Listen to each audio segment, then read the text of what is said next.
বোকা রাজার গল্প। একটি রাজ্য ছিল, যে রাজ্যটির নামই ছিল বোকা রাজ্য। সেই রাজ্যে একটি প্রজা একদিন চুরি করতে গিয়ে এক বাড়িওয়ালার দেয়াল ভেঙে পড়ে গেল। তারপর রাজা সৈন্যরা সকালবেলায় এসে দেখলে রাজাকে খবর দিল। রাজা আদেশ দিল সেই বাড়ির মালিককে ধরে নিয়ে যাওয়ার জন্য। তারপর সৈন্যরা তাকে ধরে নিয়ে গেল।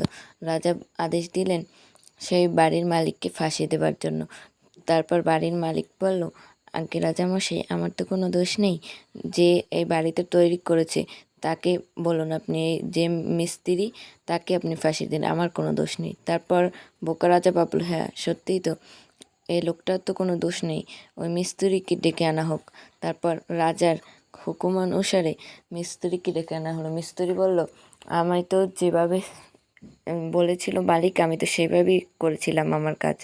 হয়তো আমার মনে হচ্ছে যে যে সিমেন্ট বালু ঘুলেছে, অর্থাৎ আরেক মিস্ত্রি, আপনি তাকে ডাকলেই ভালো হয়, কেননা সে হয়তো গোলার সময় পানি কম দিয়েছিল। বোকা রাজা ভাবলো, হ্যাঁ হতেই পারে, এক কাজ করো, তাকে গিয়ে ডেকে আনো। তারপর রাজার লোকেরা তাকে গিয়ে ডেকে আনলো। তারপর মিস্ত্রি বলল, এখানে আমার কোনো দোষ নেই। আসলে যখন আমি এই দেয়ালটা বানাচ্ছিলাম, এই বাড়ির দেয়ালটা বানাচ্ছিলাম, তখন আমি রাস্তায় দেখি একটা হাতি ও তার মালিক ঘন্টা বাজাতে বাজাতে রাস্তা দিয়ে যাচ্ছে। আমি ওদিকে যাওয়ার কারণেই আমার সিমেন্ট বালুতে পানি বেশি পড়ে গিয়েছিল। ওদেরকে ডাকুন মহারাজ, ওদেরকে শাস্তি দিন, আমার কোনো দোষ নেই। তারপর বোকা রাজা আদেশ দিল সেই সেই হাতিওয়ালাকে ডেকে আনার জন্য। সে হাতিওয়ালার ফাঁসি দেবে। তারপর সে হাতিওয়ালাকে ডেকে আনতে গেল সৈন্যরা। অন্যদিকে বাংলাদেশ থেকে দুজন মানুষ ওই রাজ্যে গিয়েছিল ঘোরাফেরার জন্য। একজন পণ্ডিত ও তার একজন চেলা। চেলাটি সেই দেশটি এত ভালো লাগলো, সে বলল যে আমি এখানেই থাকবো, এখানে সব কিছুর দাম অনেক কম, আমি শুধুমাত্র খাবো আর ঘুমাবো। মালিক তাকে সাবধান করলো, না এরকম করো না, তুমি এখানে থাকলে বিপদে পড়তে পারো, কেননা এখানে কিন্তু কোনো শাসন ব্যবস্থা নেই, এখানে কোনো বিচার আচার নেই, সবই উল্টোপাল্টা, বোকাদের কাজ এখানে সব কিছু, তুমি এখানে থেকো না। তারপর চেলাটি মালিকের কোনো কথায় কান দিল না, সে তার কাজ দেশেই থেকে গেল। আর সেই পণ্ডিত তার নিজ দেশে ফিরে গেল। আর সেই লোকটি তারপর সেখানে শুধুমাত্র খায় আর ঘুমায়, অল্প টাকা দিয়ে কিনে খায় আর ঘুমায়। আর অন্যদিকে বোকা রাজার আদেশ অনুযায়ী সেই হাতিওয়ালাকে ডেকে আনা হলে রাজা আদেশ দিল তাকে যেন ফাঁসি দেওয়া হয়। তারপর রাজার আদেশ অনুযায়ী তাকে ফাঁসি দিতে নিয়ে যাওয়া হলো, কিন্তু ফাঁসির দড়ি তার গলায় কিছুতেই আটকাচ্ছিল না। তারপর সৈন্যরা অবাক হয়ে গেল যে কী ব্যাপার, ওর গলায় এতটাই চিকনে যে ওর গলায় ফাঁসির দড়ি আটকাচ্ছে না। রাজাকে গিয়ে বলল, রাজামশাই, ওর গলায় এতটা চিকনা যে ওর গলায় ফাঁসির দড়ি আটকাচ্ছে না, আমরা ফাঁসি কীভাবে দেবো? আপনার আদেশ তো যেভাবেই হোক পালন করতে হবে, এবার আপনিই বলে দিন কিছু একটা উপায়। তারপর রাজামশাই বলল, তোমরা পুরো রাজ্যে খোঁজ করো তো, দেখো কার গলায় ঠিক হয় এই ফাঁসির দড়ি, তাকেই ফাঁসি দেবো আমি। ফাঁসি তো একজনকে দিতেই হবে, না হলে আমি রাজা হয়ে প্রজাদের কাছে খারাপ হয়ে যাব। তারপর সৈন্যরা তার আদেশ অনুযায়ী রাজ্যে গিয়ে খোঁজাখুঁজি শুরু করলো যে কীভাবে খোঁজাখুঁজি শুরু করলো সেই লোকটাকে খুঁজে পাওয়ার জন্য, যার গলায় ফাঁসির দড়ি ঠিকঠাক হবে। তারপর তারা খুঁজতে আসে, কিন্তু রাজ্যে কারোর গলায় যেন মিলছে না ফাঁসির দড়ির সাথে। তারপর খুঁজতে খুঁজতে চলে গেল সেই পণ্ডিতের চেলার কাছে, যে শুধুমাত্র খায় আর ঘুমায়। তার খেতে আর ঘুমাতে ঘুমাতে শরীর ফুলে অনেক মোটা হয়ে গেছে। তারপর তার গলায় গিয়ে মাপ দিতে লাগলো। সে বলল, আরে কী করছো, আমাকে ছাড়ো, কী করছো? কয়ে, এই দাঁড়াও, আমাদের রাজামশাইয়ের আদেশ। সোনারা বললো, এই দাঁড়াও, আমাদের রাজামশাইয়ের আদেশ, তোমার গলায় মাপ দেবো, দেখি ফাঁসির দড়ি ঠিক হয় কিনা। তারপর অবাক করা বিষয়ে সেই চেলাটির গলায় দড়ি মাপ দিতে না দিতেই দড়ি একদম লেগে গেল। তারপর তারপর সেই লোকটাকে, সেই চেলাটাকে ধরে নিয়ে যাওয়া হলো রাজ দরবারে। রাজা বলল, এটা কি ফাঁসি দাও। তারপর ফাঁসি দেওয়ার সময় সৈন্যরা সকলে একটা শেষ ইচ্ছে পূরণ করত তাদের রাজ্যের। তারপর তারপর ওই চেলাটাকে জিজ্ঞেস করলো যে তোমার শেষ ইচ্ছে কি? চেলা বলল, আমার শেষ ইচ্ছে হলো, আমার এক ওস্তাদ আছে, এক গুরু আছে, এক গুরু পণ্ডিত আছে যার সাথে আমি একটু দেখা করতে চাই, যিনি বাংলাদেশে আছেন, তাকে একটু ডেকে নিয়ে আসুন। তারপর সৈন্যরা তার আদেশ অনুযায়ী বাংলাদেশ থেকে তাকে ডেকে নিয়ে গেল।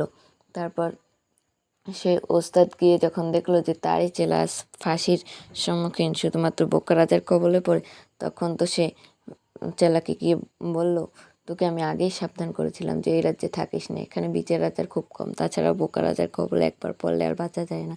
তারপর চেলাটি বলল, আমাকে ক্ষমা করে দেবেন ওস্তাদ, আসলে আমি বুঝতে পারিনি, আমাকে যে করেই হোক এবার রক্ষা করুন। তারপর ওস্তাদ কি যেন একটা বলল চেলার কানে কানে, একটা সলাপ পরামর্শ করলো তারা। আর তারপর ওস্তাদের কথা বলার টাইম শেষ হয়ে গেল, সে চলে গেল সেখান থেকে। তারপর তারপর যখন সেই চেলাটিকে ফাঁসি দেবার সময় হলো, তখন চেলাটি গলায় যে দড়ি দেওয়া হলো, দড়ি টেনে নিয়ে এসে ওস্তাদ তার গলায় ঢুকিয়ে দিল। তারপর চেলা বলে, না ওস্তাদ, আপনি কেন মরছেন আমার আগে, আমি আপনার ছোট, আমি আপনার আগে মরবো। এই বলে চেলা নিয়ে নিজের গলায় ঢুকালো দড়ি। আবার ওস্তাদ বলল, এই আমি তোর চেয়ে বড়, আমি তোর ওস্তাদ, আমি আগে মরবো, আমাকে আমাকে ফাঁসির দড়ি দে। এইভাবে তাদের দুজনের ভিতরে কিছুটা সময় তর্ক বিতর্ক চলতে লাগলো, এভাবেই ফাঁসি দেওয়া নিয়ে। তারপর সৈন্যরা অনেক দুশ্চিন্তিত হয়ে এবং অস্থির হয়ে রাজাকে ডেকে আনলো। রাজা এসে বলল, তোমাদের কি সমস্যা, তোমরা এভাবে মরার জন্য তো লাফালাফি কেন করছো, সবাইকে মারতে গেলে সবাই শুধুমাত্র কান্নাকাটি করে পায়ে ধরে ক্ষমা চাই যাতে না মারি, প্রাণ ভিক্ষা চায়, আর তোমরা তার বদলে একজন নিজেই ইচ্ছেতেই মরতে চাইছো। তারপর দুজন এভাবে ঝগড়াঝাটি করো না, যে কোনো একজন মরো। তারপর ওস্তাদ বলল, আমি মরতে চাই মহারাজ আগে। তারপর শিষ্য বলল, না আমি মরতে চাই। তারপর রাজা আবার রাগ করে বলল, এই চুপ করো তোমরা, যে কোনো একজন মরবে, দুজন নয়। তারপর ওস্তাদ বলল, তাহলে ঠিক আছে আমিই মরছি। শিষ্য বলল, না তাহলে আমিই মরছি। তারপর রাজা বলল, তোমাদের সমস্যাটা কি বলো তো, তোমরা আজকে মরার জন্য তো লাফালাফি কেন করছো, কি সমস্যাটাই বা কি? তারপর ওস্তাদ বলল, না এটা আপনাকে বলা যাবে না, কিসের জন্য আমরা এত মরতে চাইছি। শিষ্য বলল, হ্যাঁ এটা আপনাকে বলা যাবে না। তারপর এই আমার আদেশ বলো তোমরা, রাজা বলল।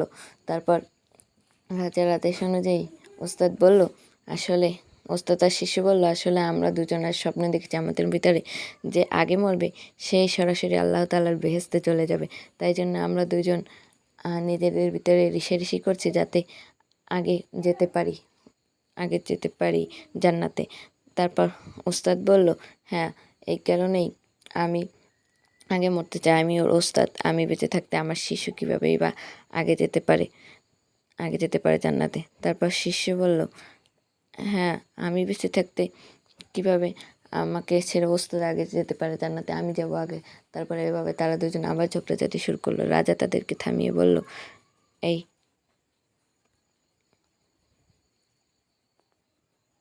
রাজা তাদেরকে থামিয়ে বলল, এই চুপ করো তোমরা, আমার সামনে তোমরা কিছুই না, আমি আগে মরবো, তোমরা মরতে পারবে না আগে, আমি আগে মরে তোমাদের আগে জান্নাতে যাব, কেননা আমি এক রাজ্যের বাদশা, তোমরা সামান্য প্রজা, আমি যাব আগে। এইভাবেই তারপর বোকা রাজা ফাঁসির দড়ি নিজের গলায় ঢুকিয়ে দিল এবং বোকা রাজার পতন ঘটল। সে নিজের বোকামির জন্যই নিজে মৃত্যুবরণ করলো। আজকের গল্পটি ভালো লাগলে একটি লাইক এবং কমেন্ট করবেন।